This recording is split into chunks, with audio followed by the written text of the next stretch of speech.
Magandang araw mga viewers ko at mga subscribers.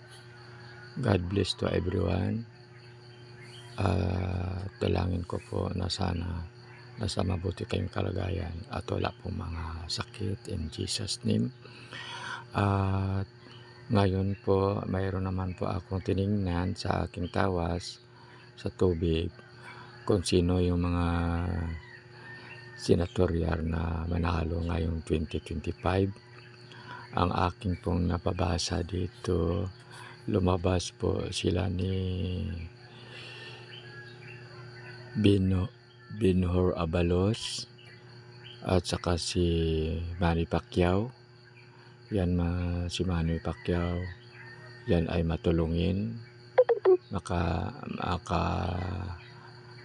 kalikasan, makabansa, at madali po siyang malapitan sa mga namamalasakit po sa ating mga mamamayan. At yan po aking nakikita na manalo sa 2025 na mga tumatakbong senatorial. At saka si Amy Marcos na lumabas din dito.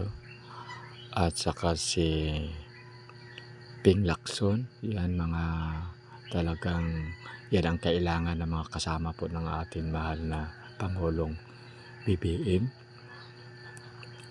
Meron siyang katuwang. At yan po ang aking dalangin na makasama niya na para umunlad po ang ating bansa sa kanilang na mga manalo. At saka si Francis Tolentino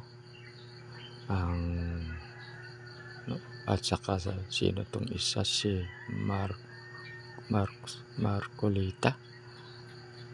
Yan talagang nakikita ko rin at matulungin, at saka gusto ko na kayo ay magkaisa, magtulungan at magdadamayan.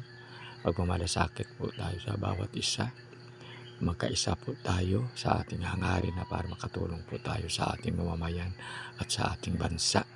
At sa susunod naman po, tingnan ko naman po kung ano mga pangalan na maglabas dito sa aking ritual. Marami pong salamat sa inyo. God bless to everyone in Jesus name. Bye bye.